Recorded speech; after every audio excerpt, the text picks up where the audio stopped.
The chandelier cast fractured light across Daniel Carter's hands as he tightened the last bolt on the compressor housing. 6:43 on a Friday evening, and somewhere above him, 200 wealthy people were drinking champagne they'd forget by morning. His father's voice surfaced, the way it always did when Daniel worked with machinery that hummed back to life under his touch. "You can't fix what you don't understand, son." The old man had been talking about engines and refrigeration systems and the honest work that kept buildings standing. But Daniel had learned over 32 years that the principle applied to people too, especially to the broken ones who didn't know they needed fixing. He wiped grease from his palms onto the rag hanging from his belt and checked the pressure gauges one final time. The backup HVAC system stuttered, caught, then settled into a steady rhythm that would keep the Grandview Hotel's ballroom at a comfortable 72 degrees. 2 hours of work in a basement mechanical room, while Pittsburgh's elite celebrated whatever it was rich people celebrated on Friday nights in March. The manager would be relieved. The guests would never know their comfort had been 30 minutes from collapse. That morning had started the way every morning started in the small house on Allegheny Avenue.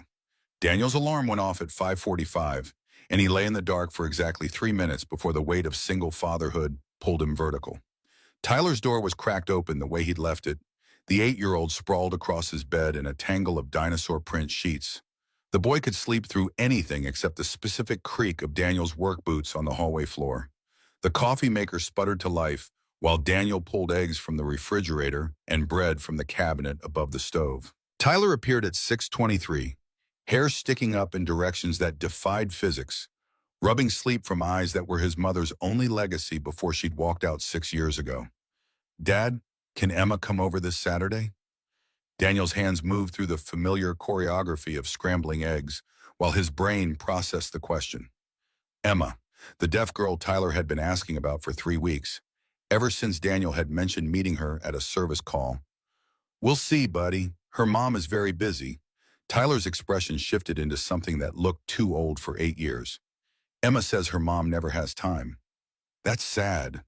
The words sat wrong in Daniel's chest. Sad didn't cover what Daniel had seen in that little girl's eyes when he'd crouched beside her chair at a charity gala 2 weeks ago. Abandoned was closer. Invisible was more accurate. But Tyler didn't need those words, not yet. Not when childhood should still be simple. "Yeah, Ty, it is sad." The drive to Tyler's school took 17 minutes through Lawrenceville's morning traffic. Daniel watched his son disappear into the building where hearing kids and deaf kids learned side by side. A program that existed because someone had decided language barriers were just another problem that could be solved. Tyler waved from the entrance, his hands already moving in the sign language he'd absorbed the way kids absorbed everything when they weren't old enough to know it was supposed to be difficult. Precision Climate Control's dispatch office smelled like burnt coffee and the particular desperation of emergency service work. Daniel clocked in at 7:38 and found Marcus Jenkins already 2 calls deep into a day that would stretch past dinner. "Man, you look tired. Tyler keep you up?"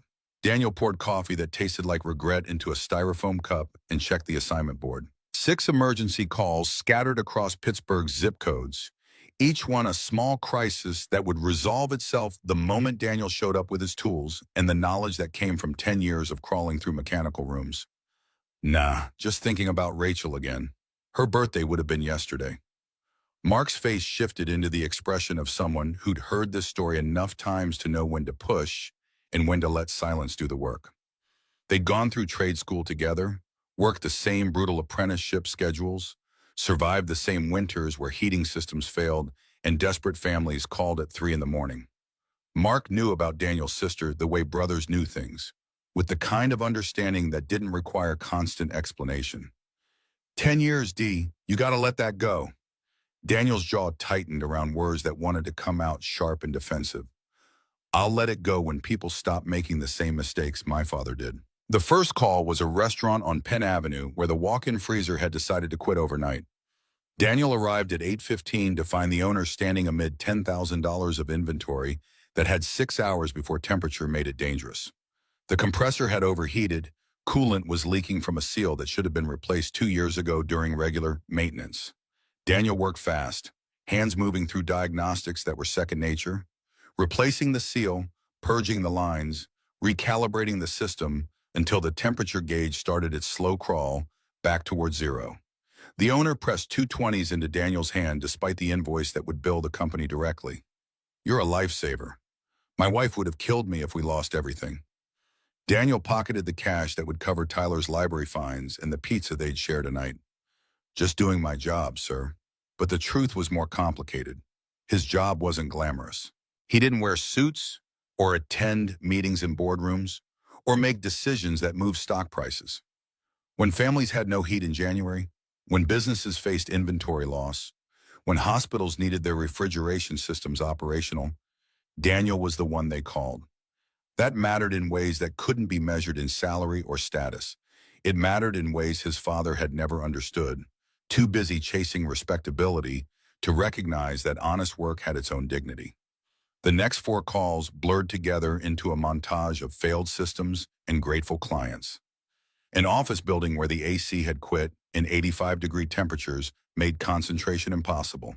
An apartment complex where elderly residents sat in front of oscillating fans that did nothing against Pittsburgh's unseasonable March heat. A retail store where refrigeration failure threatened dairy products and the manager's quarterly bonus.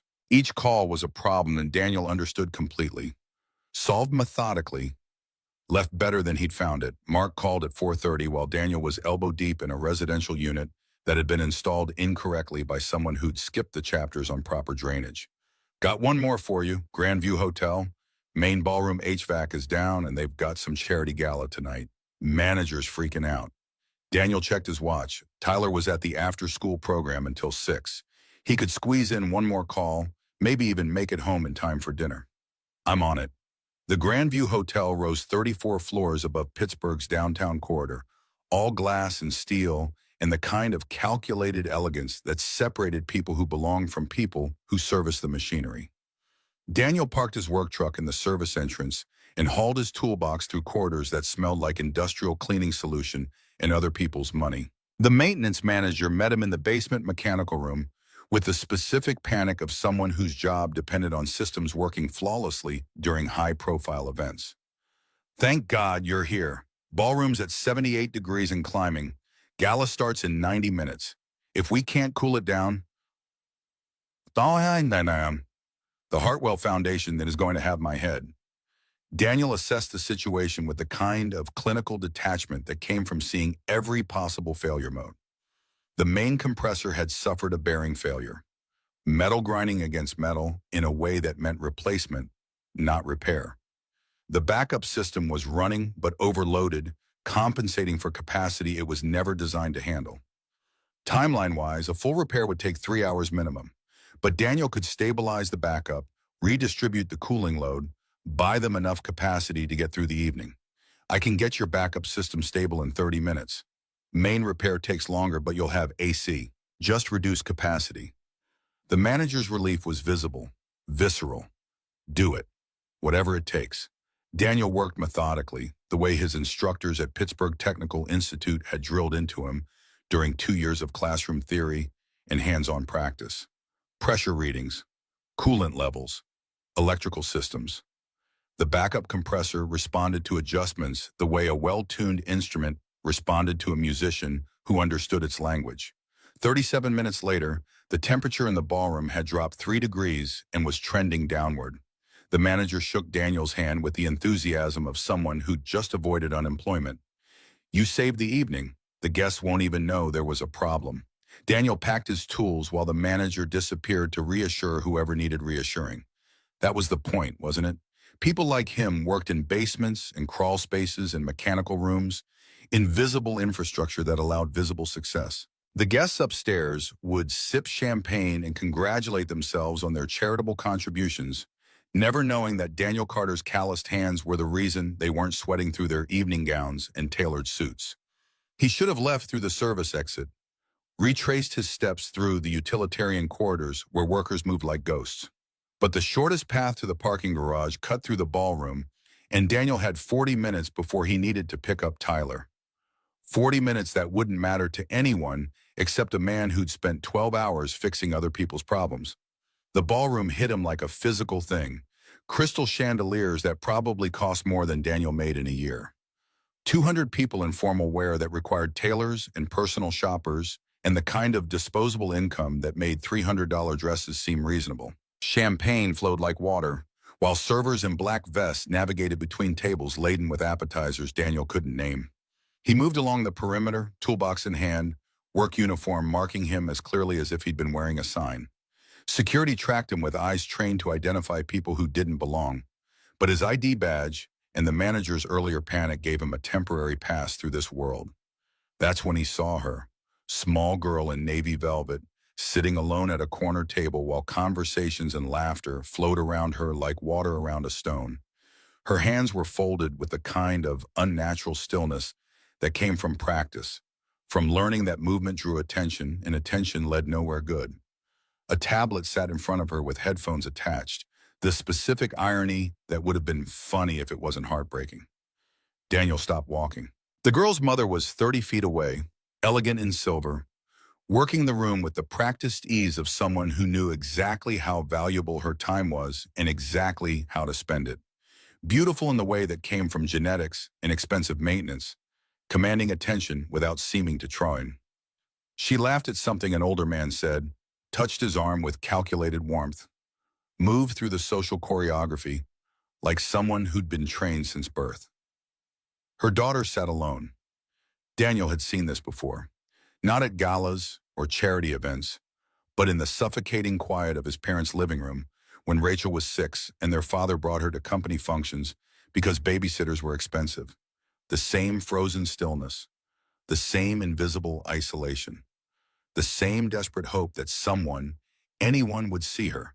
He should have kept walking, should have exited through the service quarter and picked up Tyler and gone home to the small house where life was manageable because he'd learned to keep the variables controlled. This wasn't his problem. This wasn't his responsibility. This wasn't his daughter. But God, she looked exactly like Rachel.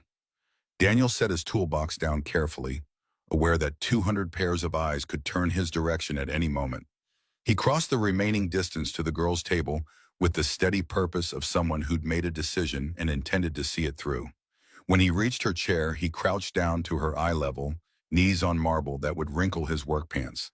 His hands moved before his brain caught up with all the reasons this was a terrible idea. Hello, my name is Daniel. The girl's head snapped up so fast Daniel worried about whiplash.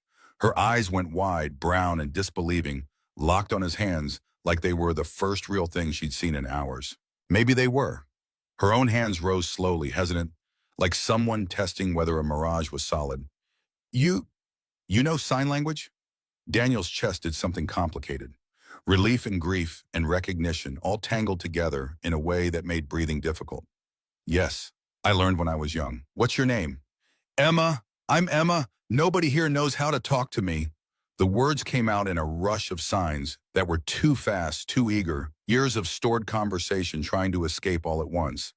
Daniel signed back with the fluid ease of someone who'd been bilingual since childhood, whose second language had been necessity before it became choice. The transformation was immediate and complete. The frozen statue became an animated 8-year-old, hands moving through stories about the book she was reading, about school, about how boring this party was and how nobody ever talked to her at these things because grown-ups forgot she existed. Daniel asked questions about her book, made jokes about dinosaurs that Tyler would have appreciated, watched Emma laugh for what was probably the first time all evening. 5 minutes passed, then 10. Emma was mid-sign about time travel physics when Daniel felt the change in air pressure that meant someone was approaching fast. Excuse me, who are you and what are you doing with my daughter? The voice was cold, controlled, carrying the particular authority of someone used to being obeyed immediately. Daniel looked up at Emma's mother and understood in one glance why the girl had learned to be invisible. This woman was ice-wrapped in silk, beautiful and untouchable, her expression cycling through confusion and fear, and something else that looked disturbingly like jealousy. Daniel stood slowly, gave Emma's shoulder a gentle squeeze that he hoped communicated safety and reassurance. Daniel Carter, Precision Climate Control. I was repairing your hotel's HVAC system. He gestured toward the mechanical room entrance with grease-stained hands that told their own story. Finished up, was heading out when I saw Emma sitting alone. Thought she might appreciate some company. The woman's face remained frozen in that careful mask wealthy people wore when they couldn't quite decide how to feel. You can't just approach someone's child without permission. Daniel met her eyes directly, refusing to look away first. You're absolutely right. I apologize. He let the pause sit for 3 seconds. But ma'am, your daughter has been sitting alone at that table for over 2 hours while you worked the room. I figured talking to her was less harmful than ignoring her. The woman's face flushed, and Daniel felt a small, mean satisfaction watching the mask crack. Emma started signing frantically, her expression crumpling from joy to fear that she'd done something wrong. The woman looked at her daughter, tried to sign something back, but her hands formed meaningless shapes that might have been alphabet letters arranged randomly. Daniel's anger, which he'd been keeping carefully controlled, slipped its leash. She's asking me to explain to you that she's not in trouble, that she enjoyed talking to me, that I'm nice. The woman tried again to sign to Emma, and the result was painful to watch. Wrong hand positions, backwards letters, the grammatical equivalent of someone who'd seen a foreign language written down but never heard it spoken. Emma's face fell, and Daniel saw Rachel in that moment of resignation, the specific defeat that came from trying to communicate with someone who refused to learn. Ma'am, I don't know you. I don't know your situation. Daniel kept his voice level, professional, but every word was chosen for maximum impact. But I know your daughter has been in a room full of people for hours, and nobody spoke her language until a stranger in a work uniform showed up. I know that when I signed to her, she looked at me like I'd just given her oxygen after drowning. And I know that you just tried to communicate with your own child and couldn't form a single correct sign. He let the words land, watched them hit like physical blows. So here's my question. How long have you been her mother? 7 years? 8? How much longer are you planning to wait before you learn how to actually talk to her? The woman's hands shook, and Daniel recognized the emotion finally breaking through. Shame. Good, she should be ashamed. You have no right. Her voice was steel wrapped in fury, but Daniel had momentum now, and the weight of 10 years of grief pushing him forward. I had a sister, Rachel, deaf from birth, just like Emma. The ballroom noise continued around them, but this moment existed in its own isolated bubble. My father spent years refusing to learn ASL. Too busy, too proud, always had an excuse. Daniel's throat tightened, but he pushed through. Rachel got sick when she was 10. Meningitis, 48 hours from healthy to hospital to dead. The woman's anger drained visibly, replaced by something that looked like horror. In her last moments, she tried to sign something to my father. He was holding her hand, crying, begging her to fight, but he couldn't understand what she was saying. She died trying to tell him something he'd never know. Daniel's voice cracked slightly, but he refused to stop now. I was 15. I could sign. I watched my baby sister die and my father break because he'd waited too long.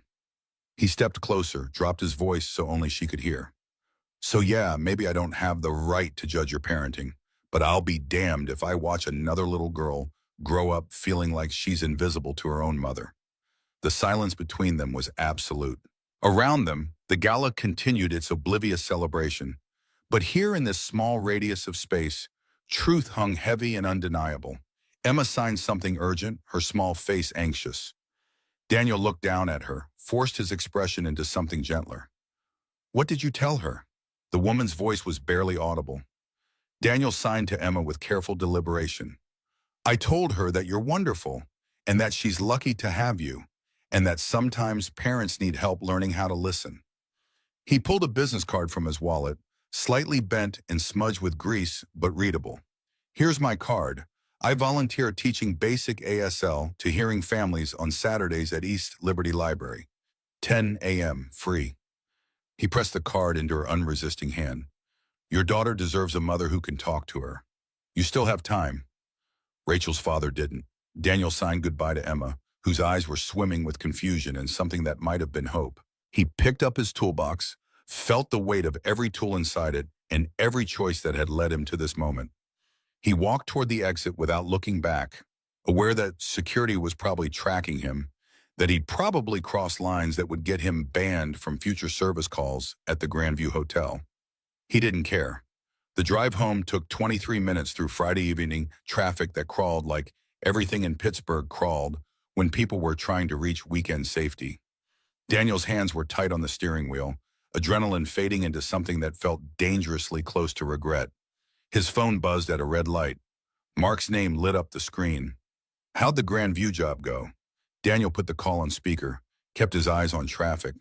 Fixed the system. Might have wrecked a rich lady's evening, though. Mark's laugh crackled through the speaker. What did you do? Told her the truth. Probably shouldn't have. The light turned green. Daniel accelerated through the intersection. About Rachel? Yeah. Mark's voice shifted into something quieter. You okay, man? No, but I will be. The house on Allegheny Avenue looked exactly the same as it had 12 hours ago, small and solid, and full of the specific clutter that came from single fathers raising sons. Mrs. Patterson answered the door with Tyler bouncing at her elbow, 8-year-old energy that had been contained all day and was ready to explode. Daniel thanked her, paid her $15 an hour that made his budget uncomfortable, watched Tyler launch into a detailed explanation of something that had happened during recess involving a substitute teacher and a misunderstanding about sign language. Did you fix the hotel, Dad? Daniel hung his work jacket on the hook by the door, felt exhaustion settling into his bones. Yeah, buddy, all fixed. Did you meet anyone cool? The question was innocent, just Tyler being Tyler, but Daniel thought about Emma's face lighting up when someone finally spoke her language. Actually, yeah, a little girl who reminds me of Aunt Rachel. Tyler's expression shifted into the carefully serious face he wore when adults said things that mattered. Really? Is she deaf too? She is, and brave, and very alone. Are you going to help her? Daniel pulled Tyler into a hug that was partly comfort and partly seeking comfort. I don't know if I can, Ty, but I hope her mom will. Later, after Tyler was asleep and the house was quiet except for the refrigerator's hum, Daniel sat in the living room with lights off and memory sharp. He went to the closet where he kept things that hurt too much to look at regularly, pulled out the box that held Rachel's last letter to him. The handwriting was shaky, 10-year-old penmanship struggling with English words that didn't come naturally when your first language was visual. Dear Daniel, thank you for being the only one who listens to me. I love you. Rachel. She'd written it 3 weeks before the meningitis hit, 3 weeks before their father held her dying hand and couldn't understand her final words. 3 weeks before Daniel's world split into before and after, into the brother who'd had a sister and the brother who carried her ghost. Daniel cried quietly, the kind of tears that came from 10 years of unprocessed grief and the fresh wound of watching another little girl sit alone in rooms full of people who couldn't hear her. He cried until his chest hurt and his eyes burned, and exhaustion finally pulled him towards something that might pass for sleep. Across Pittsburgh, in a penthouse that cost more than Daniel made in 5 years, Victoria Morgan sat in her car with her daughter and tried 3 times to sign something, anything that might bridge the distance between them. Each attempt ended in failure, Emma's face cycling from hope to resignation as her mother's hands fumbled through shapes that meant nothing. They drove in the familiar silence that Victoria had told herself was peaceful, was just their dynamic, was fine because Emma had everything else she needed. The city lights blurred past the windows while Emma stared out at a world she navigated without sound, without her mother's voice, without anyone asking her what she thought about anything. Home was 30 floors above street noise, all glass and polished surfaces, and the kind of carefully curated emptiness that interior designers called minimalist. Emma went straight to her room without the goodnight ritual Victoria couldn't remember them ever establishing. Victoria poured wine she didn't drink, stood in the kitchen where she made decisions about million-dollar contracts, but couldn't figure out how to talk to her own child. The refrigerator held one of Emma's drawings, attached with magnets that were shaped like letters Emma would never hear. Victoria had thought it was abstract art when Emma first brought it home from school. 2 stick figures on opposite sides of the page, a thick black line between them. Now, with Daniel Carter's words echoing in her skull, Victoria understood it was a map, a diagram of their relationship, a 7-year-old's attempt to explain to anyone who'd looked that she was drowning and nobody was reaching. Daniel's business card sat on the granite counter, slightly bent, marked with a specific wear of something carried in a working man's wallet. Victoria picked it up, read the information printed in standard font. Daniel Carter, Climate Control Technician, Precision Climate Control. Saturday ASL classes. East Liberty Library, 10 a.m. She opened her laptop, typed with the decisive keystrokes of someone who made decisions for a living. How to learn American Sign Language, Pittsburgh. The search returned 2.3 million results in 0.42 seconds, each one a reminder that she was 7 years late to a language her daughter had been speaking since birth.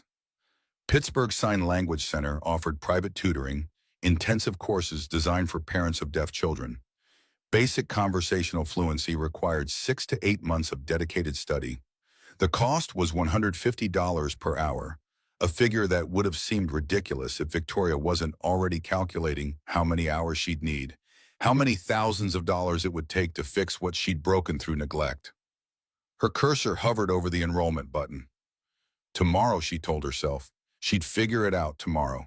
She had a board meeting on Monday. Quarterly reports due Wednesday. The Thornton merger required her full attention if she wanted to maintain control of the company she'd built from her husband's life insurance and her own relentless ambition. Victoria closed the laptop without enrolling, but Daniel's words wouldn't leave her alone. How much longer are you planning to wait? The question sat in her chest like a stone, like an accusation, like a truth she'd been avoiding for 7 years. Rachel's father didn't have time. He thought he did. Eventually, you run out of time entirely. The wine glass sat full and forgotten while Victoria stood in her kitchen at 11 p.m. on a Friday night, surrounded by the evidence of her success in the wreckage of her failure. 34 years old, CEO of a company worth $60 million, mother to a daughter who was sitting alone somewhere upstairs, probably drawing more pictures of the distance Victoria had created and couldn't figure how to cross. She went to Emma's room, opened the door quietly in case the girl was sleeping. Emma was awake, sitting at her desk with a notebook open, pencil moving in the specific concentration of creation. Victoria watched from the doorway, this child she'd carried and birthed and failed in every way that mattered beyond provision of material necessities. Emma looked up, felt her mother's presence through the shift in air, or light, or whatever senses deaf children develop to compensate for the one that was missing. She held up her notebook, showed Victoria the new drawing. 3 stick figures this time. 2 on one side with hands raised, clearly signing to each other. 1 on the other side, hands empty and alone. The tall figure with hands raised was labeled in careful print. The man who could hear me. The small figure signing back. Emma. The figure alone on the other side. Mom. Victoria's heart cracked clean through. She tried to sign something, anything, but her hands betrayed her with their incompetence. Emma watched her mother fumble, and the resignation in her 7-year-old eyes was worse than anger would have been. Resignation meant Emma had given up expecting anything different. Resignation meant the gap had become permanent in Emma's mind, a fixed feature of their relationship rather than a problem that might be solved. Emma turned back to her drawing without waiting for Victoria to figure out what she'd been trying to say. Conversation over, message received. Mom was on the other side of the line, and no amount of wanting to cross it would make her capable of crossing it. Victoria backed out of the room, closed the door, walked to her own bedroom on legs that felt unsteady. She sat on the edge of her bed in the dark, still in the silver dress she'd worn to impress investors, still wearing the mask of competence she showed the world. The mask felt heavy now. The dress felt like costume jewelry, pretty and worthless. She opened her laptop again. Pittsburgh Sign Language Center's enrollment page loaded with the patient indifference of a website that didn't care whether she clicked, submit, or close the tab.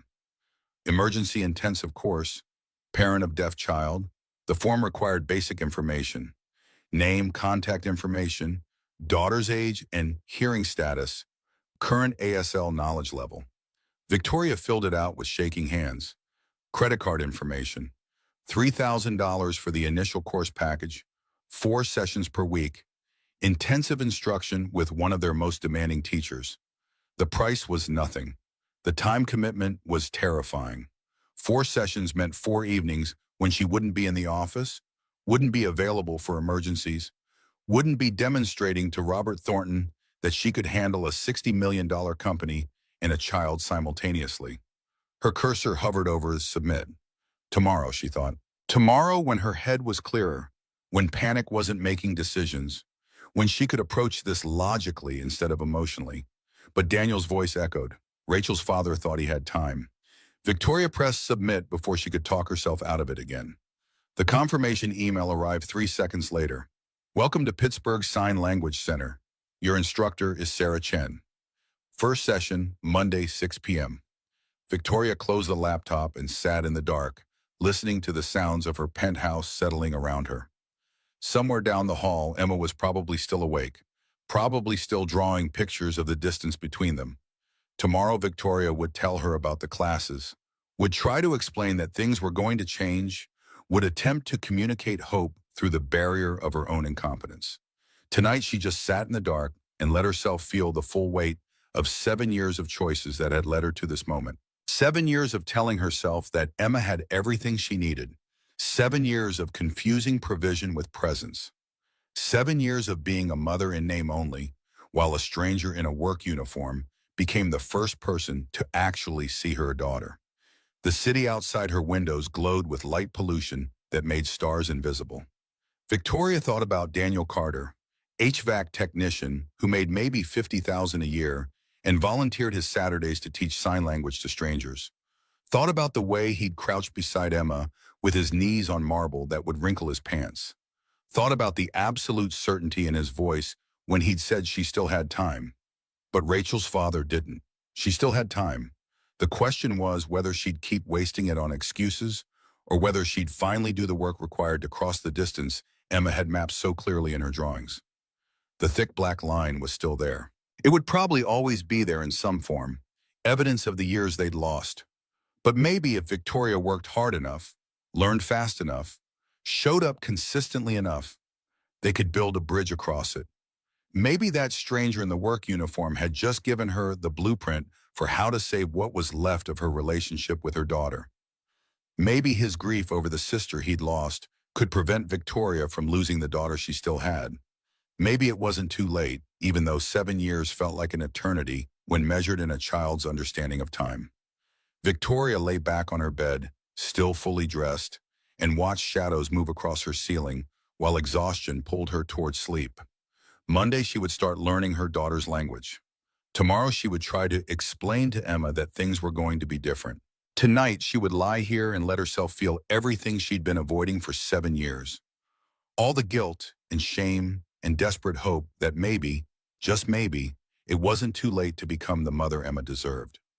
Across the city, Daniel Carter slept fitfully, dreaming of sisters and daughters and the weight of words left unspoken.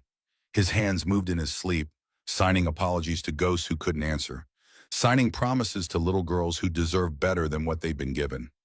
In the morning, he would wake up and make Tyler breakfast and drive to work and fix other people's broken systems, because that's what he did, what he'd always done, what he knew how to do. But tonight, in the space between Friday and Saturday, between confrontation and consequence, two people lay awake in separate parts of Pittsburgh and thought about the same little girl sitting alone at a table while the world moved around her. Thought about the thick black line in her drawing. Thought about whether time and effort and dedication could build bridges across distances that seemed insurmountable. Thought about whether it was possible to fix what you didn't understand and whether understanding could be learned when you were already 7 years behind. The city settled into its weekend rhythm while these questions hung unanswered in the dark, waiting for Monday morning when choices would have to become actions, when intentions would have to become efforts, when two strangers who'd collided over a child's loneliness would have to decide whether their collision would change anything at all. Saturday morning arrived with Tyler's internal alarm clock, which operated independently of actual time zones or parental needs for sleep. Daniel felt the mattress shift as 8-year-old knees landed somewhere near his ribs, heard the breath before speech that meant questions were coming. "Dad, we're still going to the library, right? Even without Emma?" Daniel opened one eye, found Tyler's face 3 inches from his own, earnest and hopeful in the way that made refusing him physically painful. "Yeah, buddy, we go every Saturday. That doesn't change. What if she shows up? What if her mom brings her?" Daniel sat up slowly, pulled Tyler into the kind of hug that was meant to ground both of them. "Don't get your hopes up, Ty. Rich people don't usually come to public libraries on Saturday mornings, but they could." The certainty in Tyler's voice was the specific optimism of children who hadn't learned yet that wanting something wasn't enough to make it real. Daniel kissed the top of his son's head and didn't explain that Victoria Morgan probably had a dozen better options for her weekend, that charity galas and ASL classes were worlds apart, that the confrontation at the Grand View Hotel had likely ended any possibility of connection. East Liberty Library opened at 9:30, but Daniel and Tyler arrived at 9:15 because parking got scarce once the weekend crowds hit. The building sat solid and unpretentious on Station Street, red brick and large windows in the democratic promise that knowledge belonged to everyone, regardless of zip code. Tyler bounced through the entrance with his dinosaur backpack, while Daniel carried the canvas bag that held his teaching materials. The children's section smelled like old books and possibility. 3 families were already waiting, faces that Daniel recognized from previous weeks. The Johnsons, with their infant daughter who'd been born profoundly deaf 6 months ago. The Martinez family, whose grandmother had moved in and needed the household to adapt to her deafness. A single mother named Jennifer, whose 5-year-old son had lost his hearing to meningitis and was still adjusting to a world without sound. Daniel set up his materials on the low table while Tyler helped the younger kids find seats. This was their routine. Had been for 3 years since Daniel first walked into this library and asked if they needed volunteer ASL instructors. The librarian had looked at his work clothes and calloused hands and asked what qualified him. He'd told her about Rachel, and she'd given him Saturdays from 10 to noon for as long as he wanted them. The class started with alphabet review, always, because finger spelling was foundation. Daniel's hands moved through the letters while parents mimicked with varying degrees of success. A was easy, fist with thumb to the side. B was trickier, fingers together and thumb across palm. By the time they reached G and Q, frustration was visible on adult faces. Don't worry about perfection. Worry about being understood. ASL isn't about getting every hand shape exactly right. It's about communication, connection. Your kids aren't grading you on technique. They just want you to treat. And Mrs. Johnson's hands were shaking as she attempted M for the 7th time. This is so hard. How did you learn this so fast? Daniel thought about being 8 years old, watching his mother's hands shape words for his baby sister, while their father pretended the whole situation was temporary. I learned because someone I loved needed me to learn. That's the best motivation there is. They moved through 20 basic signs that would cover daily needs. Eat, drink, sleep, help, thank you. Please, sorry, love. Daniel demonstrated each one with exaggerated clarity, broke down the movements into component parts, corrected hand positions with patient repetition. Tyler circulated among the kids, showing them how to sign dinosaur names and turning grammar into games. The Martinez grandmother watched with eyes that held cautious hope. Her granddaughter signed something to Daniel, fluid and confident, years of practice evident. She wants to know if you think her family will really learn this time. Daniel signed directly to the grandmother. They're here every week. That counts for something. Give them time. By 11:30, the families were packing up and promising to practice. Jennifer lingered with her son, who was showing Tyler a picture he'd drawn of a T-Rex. Thank you for doing this. The classes downtown want $200 per session. I can't afford that on my salary. Daniel felt a familiar tightness in his chest that came from knowing how many people were priced out of basic communication with their own children. Nobody should have to pay to talk to their kid. This is free, always will be. After they left, Tyler and Daniel claimed their usual spot in the nonfiction section where dinosaur encyclopedias lived next to astronomy guides. Tyler sprawled on the floor with a book about paleontology, while Daniel pretended to read about HVAC system innovations and actually thought about a little girl in navy velvet who'd looked at him like he was the first real thing she'd seen in years. Dad, do you think that girl Emma will ever come here? Daniel closed his book, gave Tyler the honest answer instead of the comfortable one. I don't know, buddy. Tyler's expression shifted into something that looked too perceptive for 8 years old. I hope she does. She seemed really lonely, like she needs a friend. Daniel pulled his son closer, felt pride and grief mixing in his chest. You've got a good heart, Ty. I learned from you. The words sat warm and heavy, responsibility and legacy all tangled together. Daniel thought about what he was teaching his son through actions more than words. That working class didn't mean worthless. That helping people mattered more than profit margins. That sometimes standing up for a kid you'd never met again was the right choice even when it cost you something. Monday evening found Victoria in her office until the last possible minute, delaying the inevitable. Her assistant had blocked 6 p.m. on her calendar with the kind of impenetrable formatting that meant no negotiations. The Pittsburgh Sign Language Center occupied a modest building in Oakland, sandwiched between a coffee shop and a physical therapy clinic. Victoria arrived 17 minutes late because a conference call had run over and traffic had been worse than predicted. The receptionist looked up with practiced neutrality, the expression of someone who'd seen every excuse for tardiness and found none of them compelling. Victoria Morgan? Sarah is waiting in room 3. The classroom was small and fluorescent bright, walls covered in ASL alphabet posters and photographs of deaf cultural icons.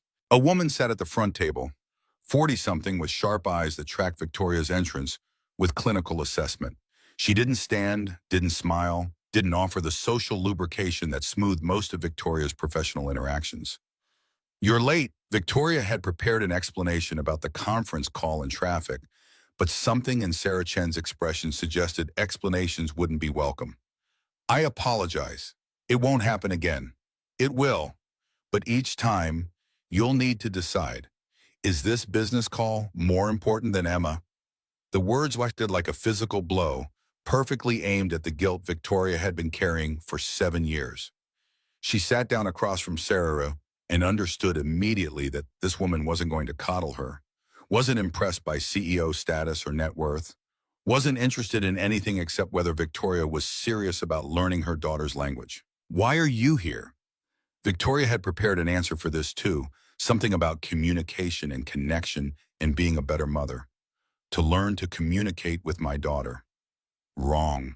The word hung in the fluorescent air, absolute and uncompromising. "You're here to learn a language, not a tool, not a party trick, not a way to fix your guilt. ASL isn't English on your hands. It's a completely different language with its own grammar, syntax, culture, history."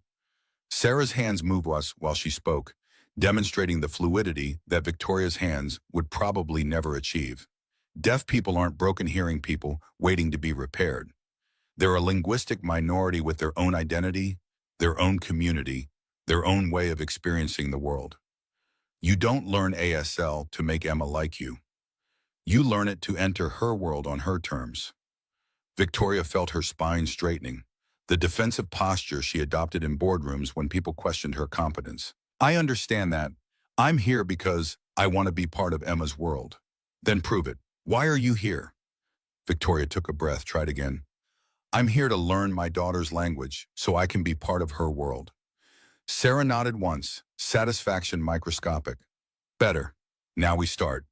The alphabet took 40 minutes, 26 letters that Victoria had learned in kindergarten, but these letters existed in 3 dimensions, with hand positions and orientations that her fingers fumbled.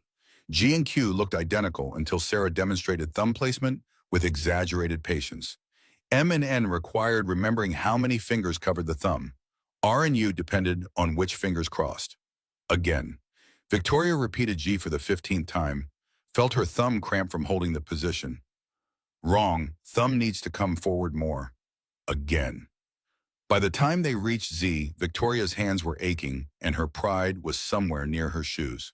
She'd negotiated million-dollar contracts and supervised teams of engineers and given presentations to investors who could make or break her company with a single decision. None of it had prepared her for the humiliation of being unable to shape her own hands into 26 basic positions. The second hour covered 20 signs that Sarah deemed essential.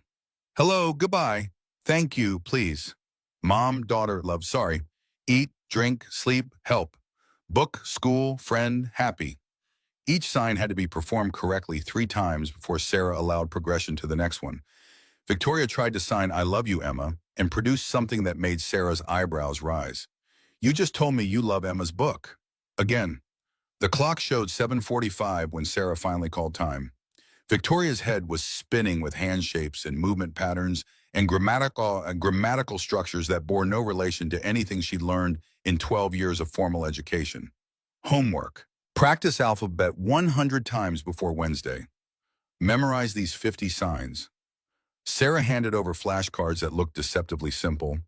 Photographs of hand positions with English translations on the back. Watch 2 hours of ASL videos. No subtitles, pure immersion. You won't understand much, but your brain needs to start processing visual language patterns. Victoria checked her calendar mentally. Wednesday was 2 days away. She had budget meetings and product reviews and the Thornton merger materials to review.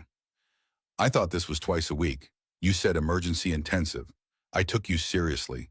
4 classes per week, Monday, Wednesday, Friday, Saturday morning, plus 10 hours minimum self-study.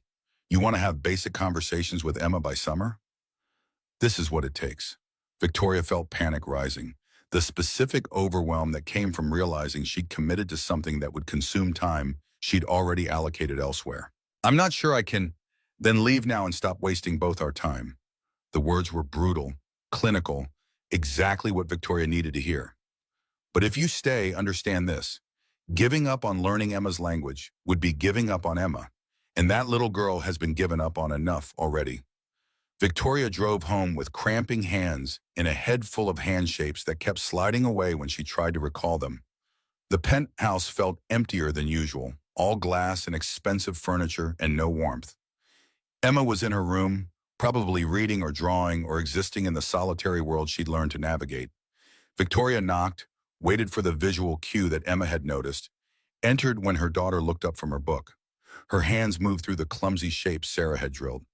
I start class, learn your language. Emma's eyes widened, hope and skepticism fighting for dominance. Really? Really? Take time. I learn slow, but I try. Emma's face transformed in the ways that made Victoria's chest hurt. Joy and relief and something that looked disturbingly like gratitude that her mother was finally doing the bare minimum required. They sat together while Victoria attempted to explain about Sarah and the intensive course and how things were going to be different now. Most of her signing was wrong, and Emma corrected with the patient gentleness of someone who'd learned not to expect too much. But they were communicating, however imperfectly, and that was something. Wednesday morning brought an email that made Victoria's coffee taste like ash. From Rodriguez at Riverside Academy .edu. Subject, Emma's request. Mrs. Morgan, Emma has asked me to facilitate contact with Daniel Carter on her behalf. Mr. Carter volunteers with our ASL program and has been thoroughly vetted. Emma would like to email him questions about books and sign language, given Mr. Carter's reputation in our community and Emma's obvious enthusiasm. I'm inclined to approve this with your permission. All emails would route through me first for monitoring. Please let me know your decision. Lisa Rodriguez, ASL Coordinator. Victoria read the email 3 times, feeling emotions she couldn't quite name. Relief that someone trusted could facilitate this. Jealousy that Emma wanted to talk to Daniel more than her own mother. Gratitude that he'd apparently meant his offer to be available. Fear that she was outsourcing her parenting to a stranger. She approved the request because refusing would have been about her pride instead of Emma's needs. That evening, while Victoria practiced alphabet shapes until her fingers cramped, Emma composed her first email with Ms. Rodriguez's supervision. Mr. Carter, my name is Emma Morgan. I'm the girl you met at the hotel, my school counselor. Rodriguez said you volunteered teaching sign language and that it's okay to email you with questions about ASL. I wanted to say thank you for talking to me at the party. You're the first person besides my teachers who ever signed to me. It made me feel like I matter. I have a question. Why do some hearing people learn sign language and some don't? My mom is trying now, I think, but it seems really hard for her. Does that mean she doesn't care enough? Also, Tyler sounds really nice. Does he really like dinosaurs? I like astronomy and time travel books. Thank you. Emma Daniel's phone buzzed while he was elbow deep in a commercial refrigeration unit that had decided to quit during the dinner rush. He wiped his hands on his work pants and read the email, felt something in his chest tighten and release simultaneously. Mark leaned over his shoulder, read without permission in the way that long friendship allowed. That's the girl from the hotel. You gonna answer? Daniel thought about all the ways this could go wrong, all the boundaries he should probably maintain, all the reasonable arguments for staying uninvolved. Yeah, I'm gonna answer. He waited until he was home, Tyler fed and homework supervised, before sitting down to compose a response that wouldn't overstep while also wouldn't leave a lonely 8-year-old hanging. Emma, thank you for your email. Ms. Rodriguez is right. You can always email with ASL questions. To answer your question, learning a new language is hard for everyone, especially adults. It doesn't mean they don't care. Sometimes people who care the most struggle the hardest because they're scared of making mistakes. Your mom trying to learn now shows she cares. Give her time and patience. Adults need encouragement just like kids do. Tyler says pterodactyls aren't dinosaurs. They're flying reptiles. And he wants to know if you know that. He's 8 and loves being right about dinosaurs. Keep being brave, Yuma. You matter very much. Daniel Carter, P.S. Tyler and I go to East Liberty Library every Saturday morning around 10 a.m. We're there for my volunteer teaching, but afterwards we usually read books and talk about dinosaurs. You and your mom would be welcome to join us if she agrees. He hit send before he could second-guess the invitation, before caution could override the memory of Emma's face when someone finally spoke her language. Tyler appeared at his elbow within seconds. Did you just invite Emma to the library? Dad, this is awesome. Daniel pulled his son into a hug that was partly affection and partly uncertainty. Don't get too excited. Her mom's very busy. They might not, but you invited them. That means they could come. Daniel thought about Victoria's ice-cold expression, her expensive clothes, the world she inhabited that had no overlap with his. Yeah, Ty, they could. Victoria read the email exchange Thursday morning, felt the complicated stew of emotions that came from watching her daughter reach out to a stranger for the guidance she should be getting from her mother. But Daniel's response was thoughtful and appropriate, and his invitation to the library felt like an extension of the offer he'd made at the gala, rather than overstepping. She found Emma at breakfast, attempted signs that were still clumsy, but improving. Man, Daniel, invite library Saturday. You want go? Emma's face transformed into pure joy, the kind of unguarded happiness Victoria hadn't seen in months or possibly years. Really? Can we, please? The enthusiasm was answer enough. I come too, okay? Emma threw her arms around Victoria's waist, the first spontaneous physical affection in recent memory. Yes, thank you, Mom. Victoria held her daughter and wondered when she'd become someone Emma had to thank for basic acts of parenting, when showing up had become noteworthy instead of expected. Saturday arrived with Victoria's nerves stretched tighter than they'd been before investor presentations. She changed clothes 3 times, trying to find the balance between her usual professional polish and appropriate casualness for a public library. Emma wore jeans and a purple sweater, comfortable and young in ways that made Victoria's chest hurt. The drive to East Liberty took 23 minutes through weekend traffic that was lighter than weekday chaos. Victoria parked in the public lot and felt the surreal displacement of entering a space she'd never been, would never normally visit, with a daughter she was just learning to communicate with. Daniel and Tyler were near the children's section, Tyler bouncing with barely contained energy while Daniel organized materials at a low table. He looked different in the weekend clothes, jeans, and a faded Steelers sweatshirt that had seen better years. More relaxed, less guarded, human instead of confrontational stranger. Tyler spotted Emma first, launched himself across the children's section with the kind of enthusiasm that ignored social conventions. Emma, you came! His hands moved while he spoke. Natural bilingualism that made Victoria's laborious learning feel even more inadequate. Emma signed back with the fluid confidence of her first language, face lit with genuine pleasure. Hi, I like astronomy. And yes, I know pterodactyls aren't dinosaurs. Tyler's face split into delighted recognition. Dad, she knows we're going to be best friends. Both children disappeared into the stacks immediately, leaving 2 adults standing in awkward proximity near a table of teaching materials. Daniel recovered first, extended a hand that was calloused and competent. Thank you for coming. Emma seems excited. Victoria shook his hand, felt the contrast between his work-roughened grip and the soft hands of executives she usually dealt with. Thank you for inviting us. Emma was very excited.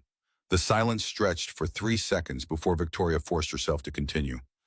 I owe you an apology. At the gala you were harsh, but you weren't wrong. Daniel's expression shifted into something that might have been surprise. I was harsh. I shouldn't have. No, Victoria interrupted with the decisiveness that served her in boardrooms. I needed to hear it.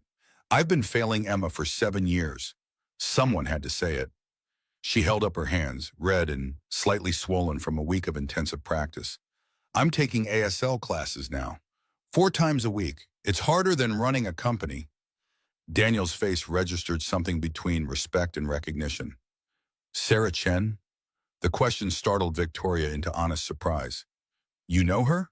She taught me advanced ASL when I was 16. After Rachel died, Sarah's tough, but she's the best. If you stick with it, she'll get you fluent. Victoria felt something ease slightly in her chest, the reassurance of shared experience. I'm going to stick with it. I don't have a choice. The pause held weight, unspoken acknowledgement of what failure would mean. Can I ask about Rachel, your sister? Daniel gestured toward the coffee station in the corner, the universal signal for conversations that required sitting. They settled at a table with bad coffee and paper cups, positioned where they could see their children through the stacks. Rachel was born deaf. My parents reacted differently. Daniel's hands wrapped around his coffee cup, knuckles white with remembered tension. Mom immediately started learning ASL, took classes, joined deaf community, embraced it.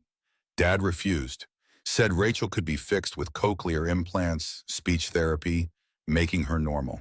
He spent years chasing treatments, spending money we didn't have, refusing to accept Rachel as she was. Victoria watched his face, saw grief that was 10 years old but still sharp. I was 5 when Rachel was born. By the time I was 8, I was fluent in ASL because Mom taught me.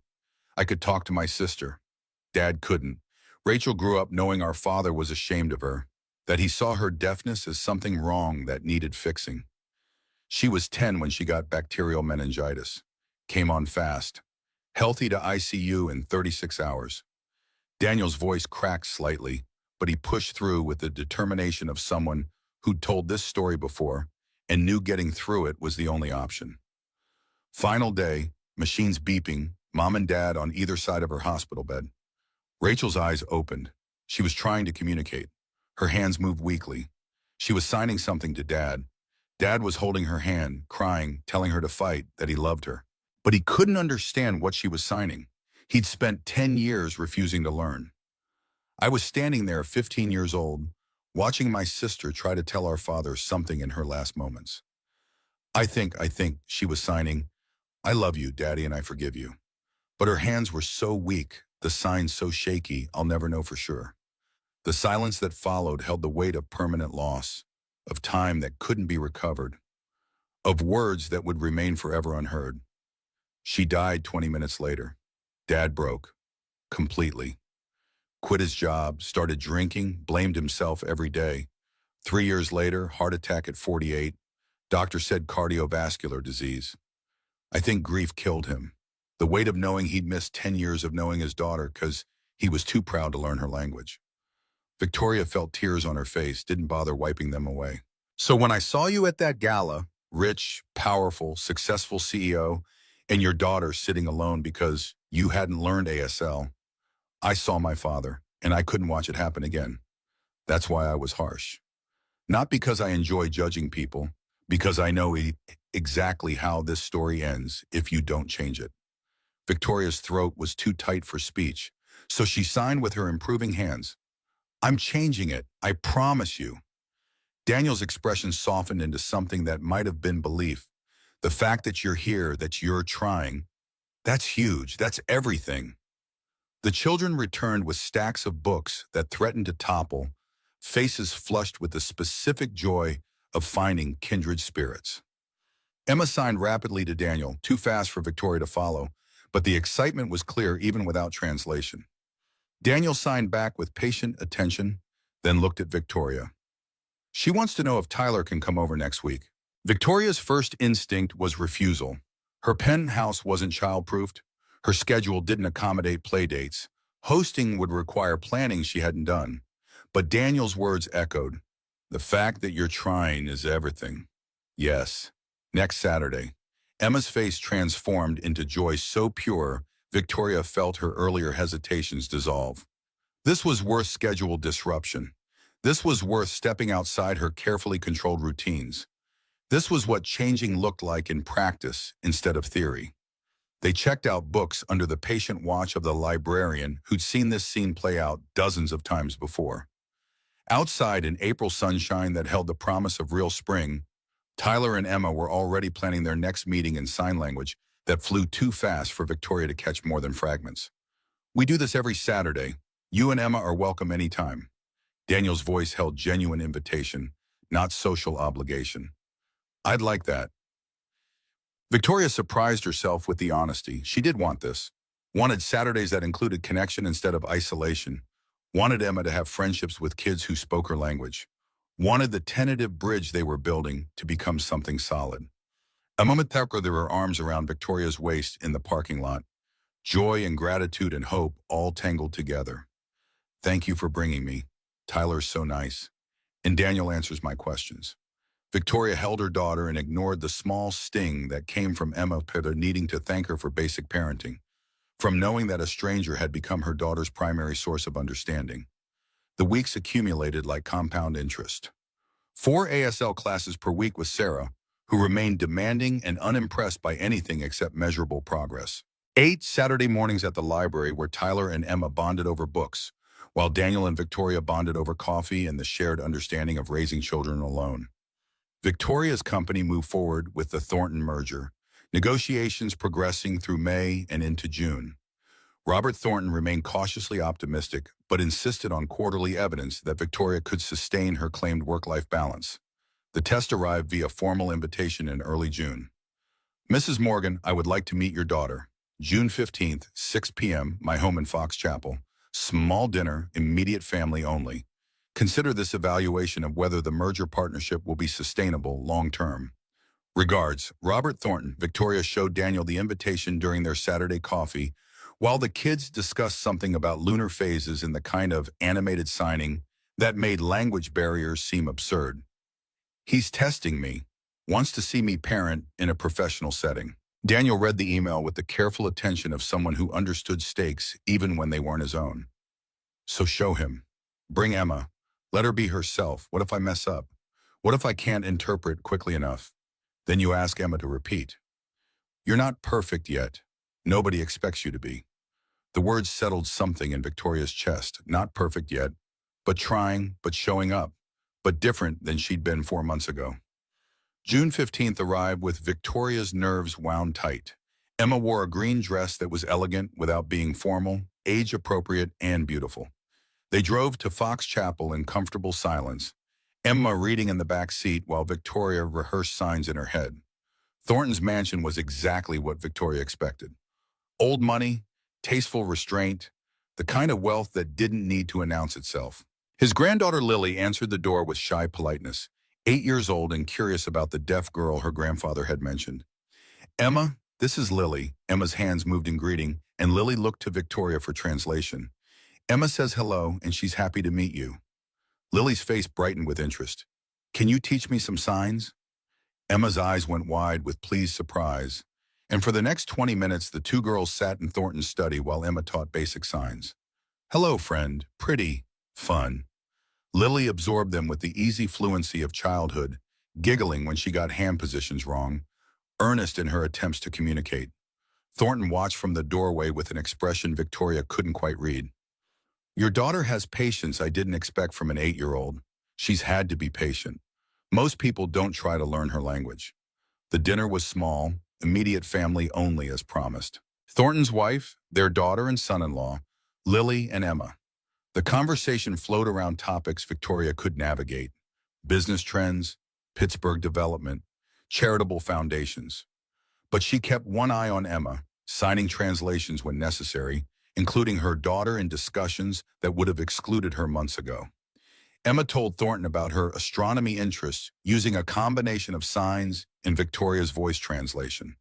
Thornton listened with genuine engagement, asked questions that weren't patronizing, treated Emma like a person instead of a curiosity. After dinner, while the adults lingered over coffee and the girls played upstairs, Thornton pulled Victoria aside. "I see changes in you.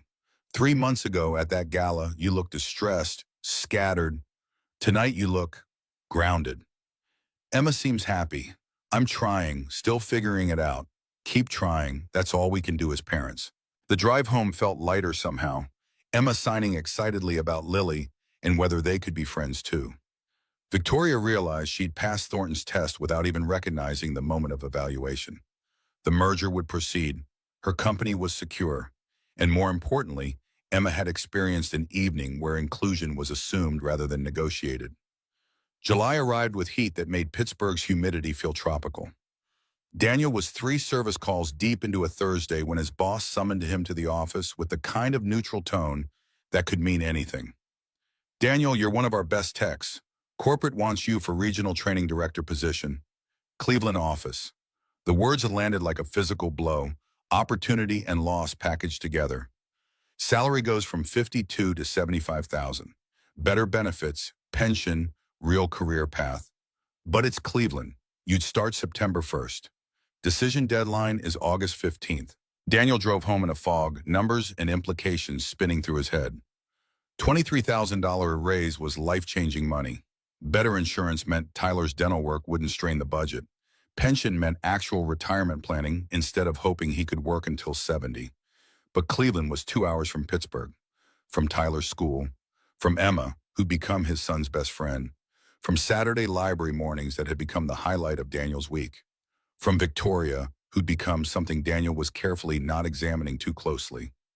Tyler took the news exactly as Daniel feared. We have to move?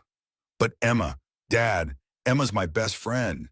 The anguish in his voice was real, immediate, 8-year-old understanding that distance destroyed relationships. I know, buddy, but this job, it's good for us. I don't care about the job. I care about Emma. Cleveland's only 2 hours away. We can visit. Tyler's face crumpled into tears that made Daniel's chest hurt. It's not the same. And what about Mrs. Morgan? Don't you like her? The question caught Daniel off guard, exposed feelings he'd been trying to ignore. Ty, Dad, I'm 8, not stupid. You smile different when she's around, like you used to smile at Mom. Daniel pulled his son close, felt the weight of choices that would affect both of them. It's complicated, Ty. It's not complicated. You like her. She likes you. Emma and I want to be siblings. Why are we leaving? The question sat in Daniel's chest like a stone, unanswerable and heavy, because practical mattered more than emotional, because promotions didn't come often in his line of work, because the class difference between HVAC technician and CEO was real, even if they were pretending it didn't exist, because he was terrified that staying would mean eventually watching Victoria realize he wasn't enough. That Saturday at the library, Daniel told Victoria about the job offer with hands that wanted to shake, but didn't. Cleveland, training director, significant raise. I'd start September 1st if I accept. Victoria's coffee cup stopped halfway to her lips, expressions cycling through surprise and something that looked like pain. Cleveland, the word hung between them, geography and implication. That's 2 hours away. Daniel nodded, couldn't quite meet her eyes. It's the smart decision. Better for Tyler long term. Is it? Victoria's voice was carefully controlled, the CEO mask sliding into place. Tyler doesn't want to leave Emma, and honestly, I don't want you to leave either. The admission hung in the air between them, more than friendship, less than confession. Victoria, Emma would be heartbroken. She just got Tyler as a friend. And I value what we've built here. Daniel forced himself to ask the question that had been sitting in his chest for weeks. What have we built? Victoria's hands twisted around her coffee cup, knuckles white. Friendship. Support. Something I don't want to lose. Is that all it is? Friendship? The silence stretched for 5 seconds before Victoria answered with careful honesty. I don't know. Maybe it could be more. But you're moving to Cleveland, so does it matter? I haven't decided yet. But you're leaning toward going. Victoria's voice held accusation now, anger breaking through control. It's practical. It's smart career move. Is that what you told yourself? That practical matters more than whatever this is? Daniel's defenses rose with the particular defensiveness of someone who knew he was being called out. I'm a single dad making $52,000 a year. You're a CEO worth millions. You think I don't know that gap exists? I can't take you to fancy restaurants. I can't afford vacations to Europe. I live in a 900 square foot house in Lawrenceville. Eventually you'll realize I can't give you the life you're used to. Victoria stood up, coffee forgotten, anger visible now. Did I ever ask for any of that? Daniel stood too, matching her intensity. No, but you don't have to ask. It's obvious we're from different worlds. So you're running to Cleveland rather than find out if those worlds can meet. I'm taking a promotion that's good for my family. Fine, take it. Victoria's voice was ice and hurt. But don't pretend it's about Tyler. He wants to stay. This is about you being scared. She walked away before Daniel could formulate a response, crossed the library toward where Emma and Tyler were reading, oblivious to adult complications. Daniel watched her go and felt a specific ache of knowing she was right. That fear was driving his decision more than logic.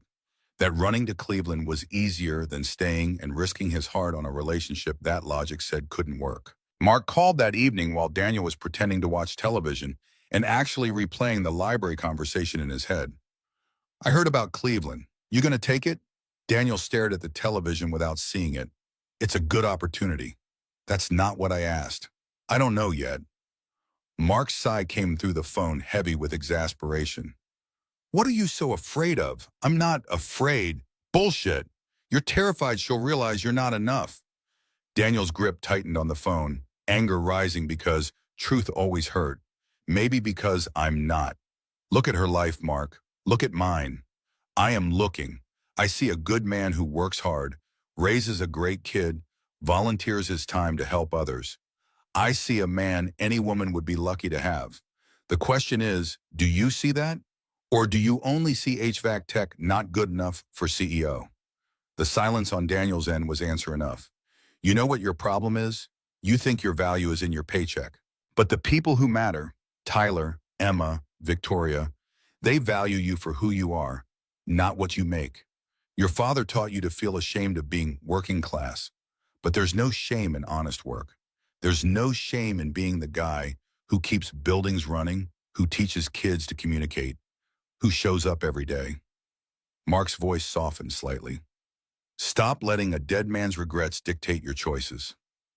The call ended, but the words lingered. Daniel sat in the dark of his living room and thought about his father, who'd died thinking manual labor was failure, who'd spent his life chasing respectability that always stayed just out of reach. Daniel had inherited that shame without realizing it, internalized the belief that working with his hands instead of his mind meant something less than. But Tyler didn't see it that way. Emma didn't see it that way.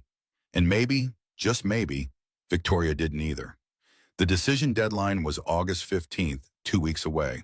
Daniel had 2 weeks to choose between the practical path that led to Cleveland and financial security, or the terrifying path that meant staying in Pittsburgh and finding out whether class differences mattered less than connection. 2 weeks to decide whether his father's voice or his son's voice would be louder. 2 weeks to figure out whether running was safer than standing still. August arrived with the specific tension that comes from unresolved conflicts and looming deadlines. Daniel went to work, came home, helped Tyler with summer reading assignments, and carefully avoided the library on Saturdays. Tyler asked about Emma every day with the persistence of someone who didn't understand why adults couldn't just fix things by deciding to fix them. Why can't we go to the library? Because sometimes grown-ups need space to figure things out. Did you and Mrs. Morgan have a fight? Yeah, buddy, we did. About Cleveland, Tyler's ability to cut through complexity to core issues was both blessing and curse. About a lot of things. About what matters and what doesn't. About whether staying or leaving is the right choice. I think staying is right. Tyler's voice held the absolute certainty of 8 years old, before life taught you that wanting something wasn't enough to make it true. I know you do, but it's not that simple. Except maybe it was. Maybe Daniel was the one making it complicated, adding layers of doubt and fear and class consciousness to a situation that could be simpler if he let it. Mark had been right about that much. Daniel carried his father's shame like inherited debt, paying interest on guilt that had never been his to begin with. The days bled together into routine that felt hollow. Emergency calls and repairs and coming home to an empty house except for Tyler. The decision deadline crept closer with the inevitability of time that couldn't be negotiated or delayed. August 15th loomed on the calendar, circled in red, demanding resolution. Victoria spent August buried in work, the familiar escape that had served her for years before Emma and Daniel had forced her to acknowledge what she was avoiding. The Thornton merger consumed days with due diligence, and nights with contract review. Her ASL classes continued with Sarah's uncompromising demands, but the joy had leaked out somewhere around the library fight. Emma asked about Tyler with the same daily persistence Daniel faced, but Victoria's answers were vaguer, less certain. When can I see Tyler again? Soon, sweetheart. The adults are figuring some things out. What things? Complicated things. About bars and where people live and how relationships work. Emma's expression shifted into something that looked too mature for 8 years old. The specific wisdom of children who'd learned early that adults complicated simple things. You like Daniel. He likes you. Why is that complicated? Because liking someone isn't always enough. But Victoria wasn't sure she believed her own answer anymore. Maybe liking someone, loving someone, if she was honest, was exactly enough if both people were brave enough to choose it over practical considerations and fear. The call came on August 10th at 2 in the afternoon while Victoria was in a budget meeting that would determine third-quarter projections. Her phone buzzed with the specific pattern she'd set for Emma's school, the emergency sequence that bypassed do not disturb settings. Mrs. Morgan, Emma collapsed during outdoor activities. We've called an ambulance. She's conscious but not responsive to staff attempts at communication. Victoria's world narrowed to tunnel vision and ringing ears. She was moving before conscious thought engaged, grabbing her purse and keys, interrupting the CFO mid-sentence with apologies she'd sort out later. The drive to Children's Hospital took 17 minutes that felt like 17 hours. Victoria's hands were white-knuckled on the steering wheel, mind cycling through worst-case scenarios with the efficiency of someone whose husband had died suddenly and who knew that security was an illusion people told themselves to sleep at night. The emergency room smelled like antiseptic and anxiety. A nurse directed Victoria to Base 7 where Emma lay on a gurney with oxygen mask fogging around her small face. IVs snaked into her arm, monitors beeped with steady rhythm that should have been reassuring but just reminded Victoria how fragile life was, how quickly things could change. Emma's eyes were open, wide and terrified, hands moving in frantic signs that Victoria couldn't process fast enough. The panic, the speed, the medical terminology she didn't know, it all combined into incomprehensible noise that made Victoria's chest tight with failure. Severe dehydration and heat exhaustion. Not life-threatening, but we're keeping her overnight for observation and fluid replacement. The doctor's calm professionalism didn't touch the terror Victoria saw in Emma's face. Her daughter was signing something urgent, desperate, and Victoria understood maybe 30% through the panic. I can't understand her when she's this upset. I'm still learning ASL. The admission cost Victoria something. Pride and pretense stripped away. Does she have anyone else who can interpret? Victoria thought about the last 3 weeks of deliberate distance, about pride and anger and the fight in the library.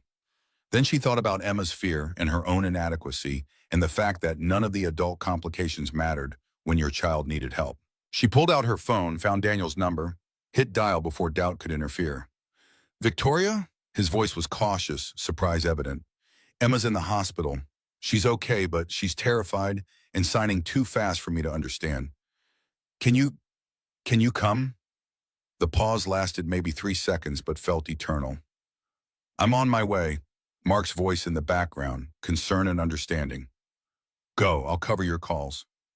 Daniel arrived 25 minutes later, still in his work uniform, grease stains on his pants and concern etched across his face. He went straight to Emma without acknowledging Victoria first, crouched beside the gurney at eye level.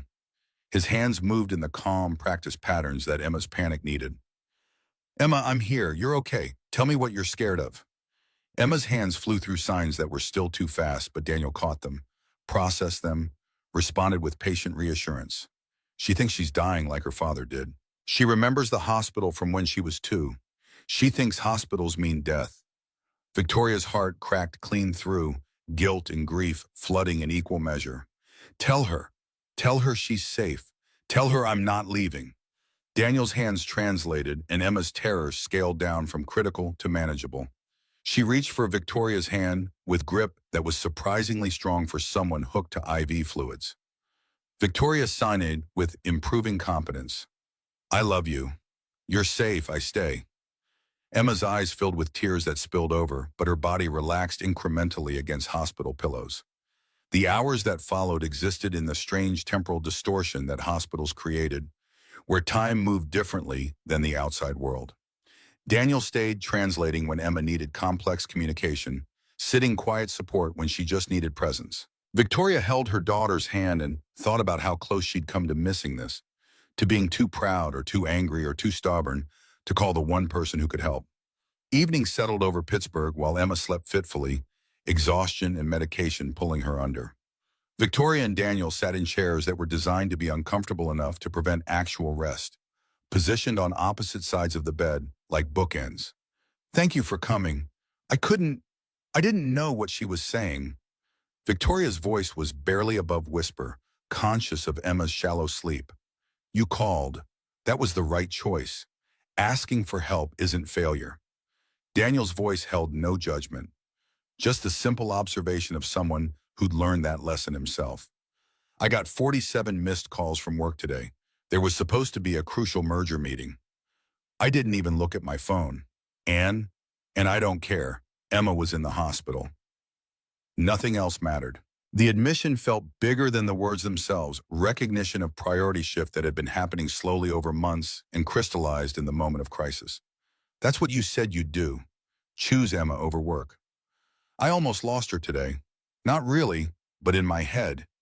All I could think was, what if something had happened before I'd learned to really talk to her?" Daniel's expression softened with understanding that came from watching his own sister die. "But nothing happened. She's fine. You're here. That's what counts."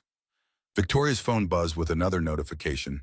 Board members probably, CFO definitely, people who needed decisions and answers, and the version of Victoria who put company first. She silenced it without looking, turned the phone face down on the hospital tray table. "3 months ago, you asked me how long I was going to wait. You said Rachel's father thought he had time." Victoria looked at Daniel directly. No masks, no professional distance. "Today I realized we never have as much time as we think we do." The pause held weight, everything unspoken, suddenly urgent. "I don't want you to go to Cleveland." The words came out raw, unplanned, honest. "I know what you think, that we're from different worlds, that you're not enough because you're working class and I'm CEO. But you're wrong. You're the one who taught me how to be a mother. You're the one Emma trusts. You're the one who showed me that being present matters more than being successful." Her voice cracked, but she pushed through. "And somewhere along the way, I fell in love with you." Daniel's breath caught audible even over the monitor beeps. "So I'm asking, please don't go. Not for Emma, not even for Tyler. For me." The hospital room held the confession like a third presence, witness to vulnerability that neither of them had intended to show. "I'm scared." Daniel's voice was barely audible, admission that cost him something. "Of what?" "That 3 months from now, 6 months from now, you'll realize the class difference matters. That you'll resent me for not being able to provide the lifestyle you deserve." "I have money, Daniel. What I don't have is someone who sees me as more than CEO, someone who calls me out when I'm wrong, someone who makes me want to be better." Victoria reached across Emma's sleeping form, took his hand. "I'm not asking you to take care of me financially. I'm asking you to be my partner, my equal, the person who keeps me grounded while I keep us secure." Daniel's thumb traced patterns on her palm, unconscious gesture that felt intimate despite the hospital setting. "I love you too. I've been fighting it for weeks because I was too scared to believe someone like you could want someone like me. Not someone like me, just me. Victoria, who's imperfect and trying and falling in love with an HVAC technician who's the best man I've ever known." They kissed across Emma's hospital bed, gentle and careful and full of promise that felt more solid than contracts or projections or any business deal Victoria had ever negotiated. Emma's hands moved in weak signs from the bed, eyes barely open. "Finally, took you long enough." Both adults broke apart, laughing through tears, while Emma smiled with satisfaction that was pure 8-year-old smugness. "You were awake?" Emma's signs were slower, tired, but clear enough. "You're not quiet when you argue, and you were very loud about loving each other." Victoria smoothed Emma's hair back, Signed with improving fluency. Is that okay with you? Daniel and me? Emma's expression was answer before her hands moved. Tyler and I have been planning this for weeks. Obviously, it's okay. The certainty in her signs, the casual acceptance, the complete lack of surprise, all of it suggested that the children had been several steps ahead of the adults in recognizing what was inevitable. Daniel pulled out his phone, texted with one hand while holding Victoria's with the other. Telling Cleveland thank you, but I'm staying in Pittsburgh. My family is here. Tyler's response came through immediately, all caps enthusiasm that made Daniel's smile visible even in the hospital's fluorescent lighting. Emma signed something that made both adults pause. What did she say? She wants to know if Tyler will be her brother now. Victoria looked at Daniel, found matching uncertainty about how to answer that question honestly without making promises they hadn't discussed. Eventually, yeah. If things work out the way we hope. Emma's smile was pure contentment, and she drifted back into sleep with the peace of someone whose world had finally aligned the way she'd been hoping. August 15th arrived with Daniel calling Cleveland's corporate office to officially decline the promotion. His boss was disappointed but understanding, mentioned that Pittsburgh had openings for senior technicians if Daniel wanted advancement without relocation. Mark brought celebratory coffee to the morning briefing and clapped Daniel on the shoulder with affection that didn't require words. You made the right choice, I know. Doesn't make it less terrifying. Best decisions usually are. Victoria's phone rang that afternoon with Thornton's name on the screen. Timing that felt like the universe's sense of humor. Victoria, about that meeting you missed last week, I found a replacement investor. Smaller deal, 40 million instead of 80, but sustainable. Partnership, not takeover. You keep control. Victoria processed the words, felt relief and surprise in equal measure. Robert, I'm sorry I missed. Don't be, I called the hospital. They told me your daughter was there. You made the right choice. The pause held significance. That's actually why I'm moving forward. I want to partner with someone who has their priorities straight. Someone who understands that companies are replaceable but children aren't. Thank you. Victoria's voice was thick with emotions she didn't try to hide. Bring your family to the signing next month. I'd like to meet the man who taught you work-life balance. The weeks between August and December accumulated with the specific momentum of lives aligning instead of colliding. Daniel got promoted to senior training technician in Pittsburgh. Raise that wasn't Cleveland level, but enough to ease budget pressures. Victoria stepped back slightly from day-to-day CEO operations, hired a chief operating officer to handle minutiae while she focused on strategy and being home for dinner. Emma and Tyler became functionally inseparable, sleepovers alternating between Victoria's penthouse and Daniel's house with the easy comfort of siblings in training. Victoria's ASL reached conversational fluency, Sarah Chen's demanding instruction finally achieving breakthrough where Victoria stopped translating and started thinking in visual language patterns. November arrived with the company holiday party invitation, full circle moment that Victoria recognized immediately. Morgan Tech Solutions annual celebration. December 1st, Grandview Hotel, families welcome. She showed Daniel the invitation over Saturday morning coffee while their children argued about whether Pluto deserved planet status. Same hotel as the gala where we met. Want to come? As my date? In front of 200 employees and investors? Daniel's expression cycled through surprise and pleasure and slight anxiety. You sure? That's pretty public. I'm sure. I want people to meet the man who changed my life. The implication hung between them. Relationship that had progressed from confrontation to friendship to love over 8 months, now ready for public declaration. Tyler's going to need a suit. Daniel's practical observation made Victoria laugh. So will you, and before you argue about affording it, I'm buying. Early Christmas gift, non-negotiable. The argument Daniel started died before fully forming, recognition that accepting help wasn't weakness. That partnership meant allowing someone to contribute even when it pushed against pride. December 1st arrived with Pennsylvania winter that had finally committed to actual cold. Emma wore green velvet that matched her eyes. Tyler wore a junior suit that made him look impossibly grown up. Daniel wore navy that fit perfectly and made him look like someone who belonged anywhere he chose to be. The Grandview Hotel ballroom glittered with the same crystalline elegance it had in March. But Victoria entered through the front entrance instead of service corridors. Daniel's arms steady under her hand.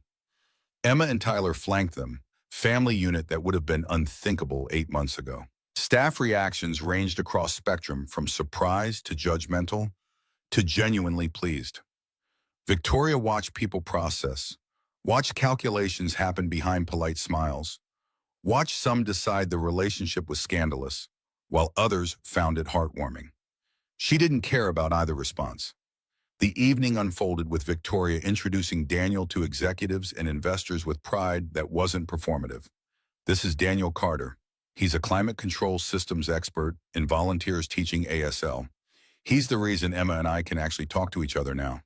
Thornton appeared mid-evening, assessed Daniel with eyes that had evaluated hundreds of potential partners over 6 decades in business. So you're the famous Daniel Carter. Victoria credits you with saving her family. Daniel met his gaze directly, no deference, just honest response. She did the work. I just pointed out what mattered. Humility. Rare in this room. What do you do, Daniel? I'm an HVAC technician. I keep buildings comfortable and systems running. The admission came without shame, simple statement of fact that carried no apology. Honest work. My father was a plumber. Built his company from one truck. Never forgot where he came from.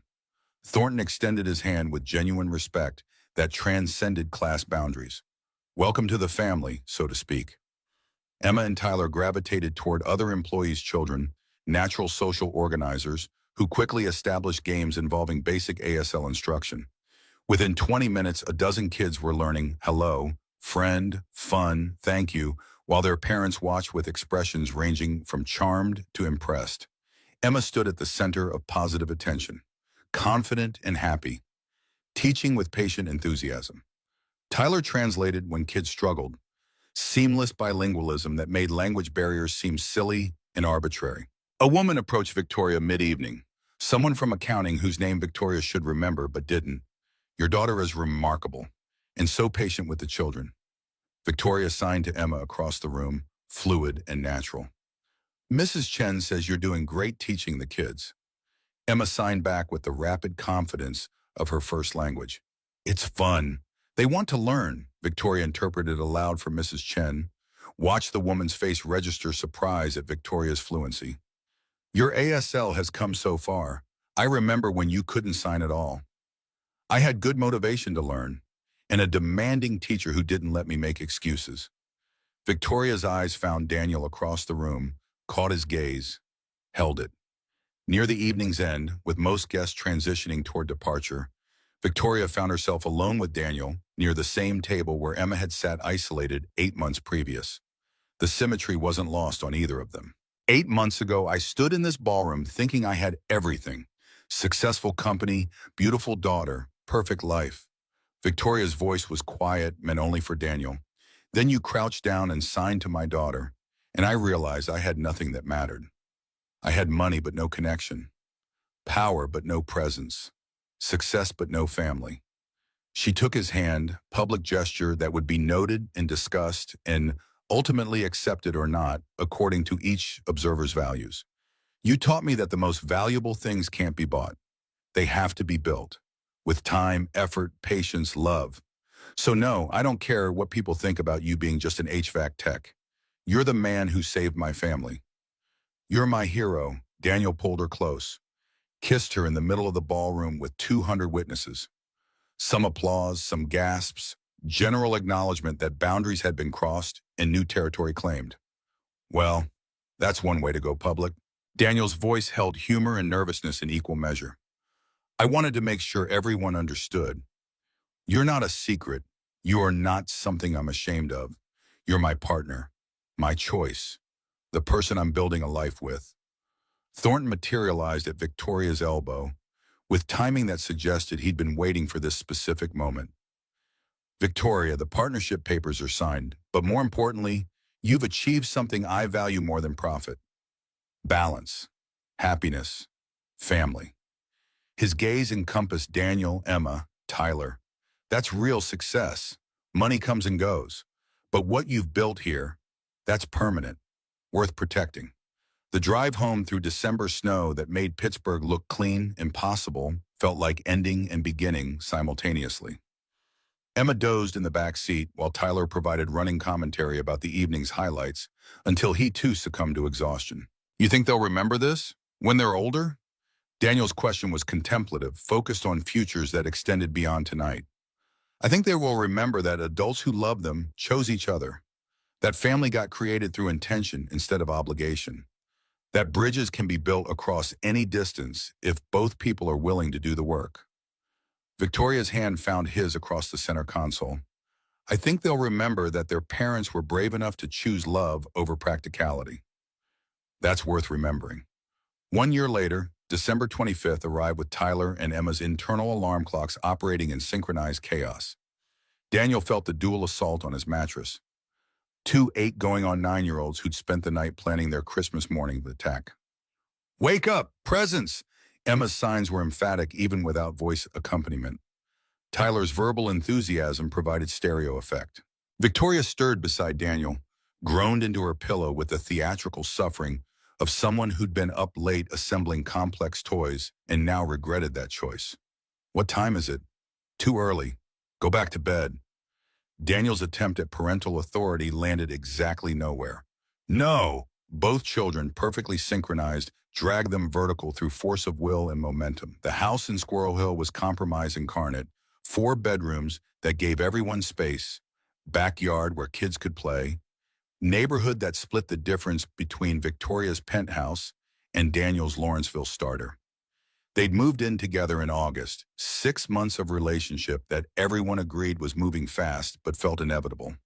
Christmas morning chaos involved torn wrapping paper and excited discoveries and Tyler's enthusiasm over a fossil excavation kit that would probably create permanent mess. Emma's telescope was professional grade, her passion for astronomy now encouraged rather than ignored. They were happy in the uncomplicated way children could be when adults stopped making everything difficult.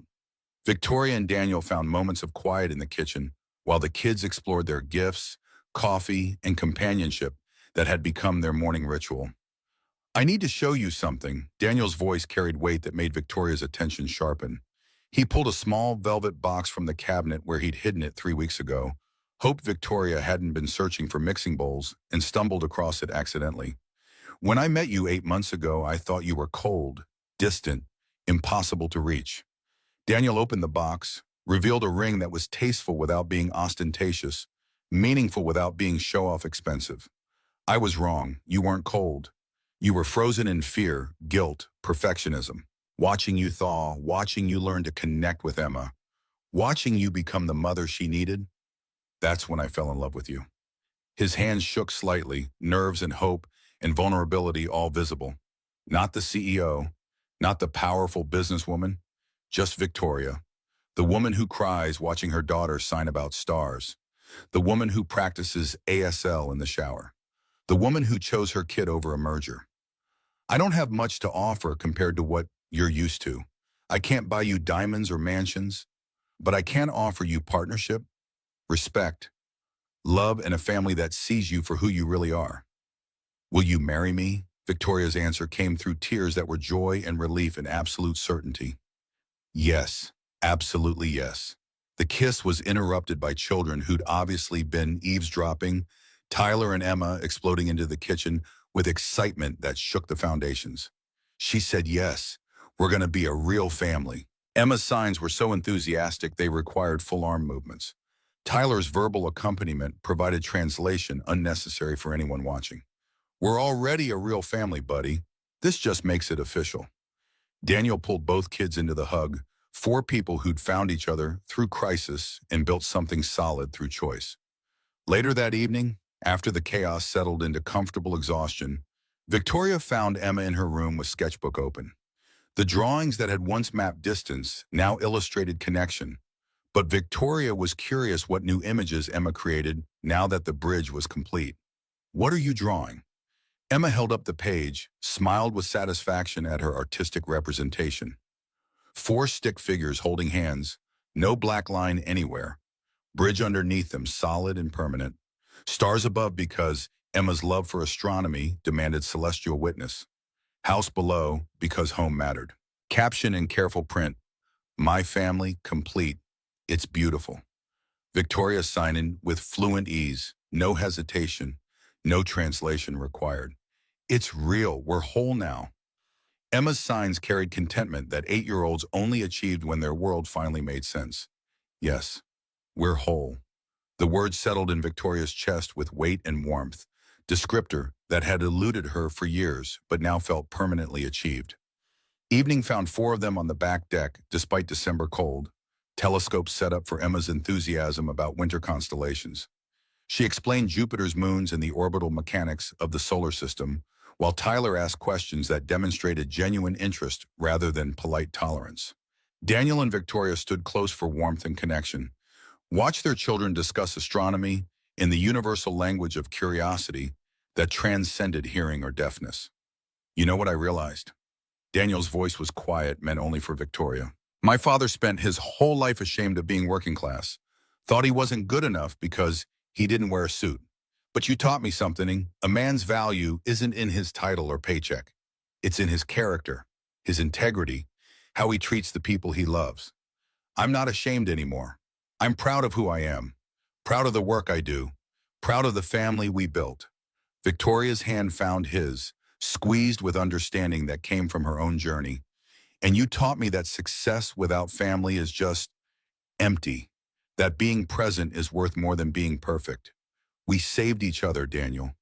You gave me my daughter back. I gave you permission to be proud of yourself. That's what love is, making each other whole. They watched Tyler and Emma argue about Pluto's planetary status with the passionate intensity of children who'd been having this debate for months and would probably continue having it for years. The argument was comfortable, familiar, the kind of sibling friction that indicated deep affection. They're going to argue about this forever. Daniel's observation held amusement and resignation. Good. That means they'll be in each other's lives forever, like us. Victoria turned to face him directly, city lights behind her, future stretching forward. Like us. The snow that had threatened all day finally began falling, fat flakes that caught streetlight and transformed Pittsburgh into something magical. Inside their home, warmth and laughter and the specific sounds of family that neither Daniel nor Victoria had expected to find, but both had fought to create. Daniel's phone buzzed with text from Mark, who'd become integrated into their expanding family through proximity and genuine friendship. Heard you proposed. About damn time. Proud of you, brother. You found someone who sees what I always saw, a good man worth loving. Congrats. Daniel showed Victoria the message, watched her smile with affection for the friend who'd pushed Daniel toward bravery when fear wanted to win. Mark's right. You are worth loving, so are you. The simplicity of the exchange belied the journey both had taken to reach this point, the walls torn down and bridges built, and courage summoned, when staying frozen would have been easier. Inside, Tyler was teaching Emma the rules of a board game while Emma explained why the rules were logically inconsistent. Their argument was conducted in fluid bilingual communication, signing and speaking overlapping in ways that made language barriers seem like choices rather than inevitabilities. This is what I want. Forever. Victoria's voice held certainty that 8 months ago would have been impossible. Commitment that terrified her precisely because it mattered so much. Good. Because forever is what I'm offering. Daniel's answer was simple, solid, the kind of promise that HVAC technicians made because they understood systems and foundations and the importance of things staying functional under pressure. They stood in the cold and watched their children through the window, 2 people who'd collided over a lonely child at a charity gala and built something neither had anticipated. The city stretched around them, indifferent to their small story of connection and choice and love that had overcome class differences and personal fear and the accumulated damage of years spent choosing wrong things. But in this small house in Squirrel Hill, on Christmas evening, while snow fell and children argued and futures aligned, Daniel Carter and Victoria Morgan held each other and understood that the most important systems weren't HVAC units or corporate mergers.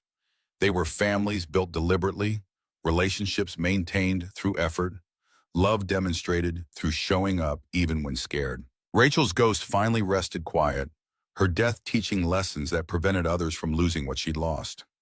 Tyler had the family he'd hoped for when he asked if Emma could come over that first Saturday. Emma had parents who spoke her language and siblings who saw her as whole. Victoria had learned that empires meant nothing without connection. Daniel had learned that his worth existed independently of paychecks or class status. Four people who might never have intersected except for broken HVAC systems and charity obligations, and one stranger brave enough to crouch beside a lonely child and offer communication. The black line from Emma's early drawings was gone now, replaced by bridges strong enough to carry them all into futures that couldn't be predicted, but could be built. One choice at a time, one sign at a time, one day at a time. That's how you cross chasms. That's how you build bridges. That's how you learn to speak languages of love when you've spent years speaking only languages of fear and avoidance and desperate self-protection. Emma had been waiting 8 years for her mother to learn this lesson. Tyler had been waiting for his father to believe he was enough. Daniel had been waiting to let go of inherited shame. Victoria had been waiting to discover that presence mattered more than presence. And in the space between isolation and integration, between silence and communication, between the parents they'd been and the parents they'd become, something miraculous had happened. They'd learned to talk to each other, really talk. In ASL and English, in the universal languages of showing up and trying and choosing love over fear. And that made all the difference.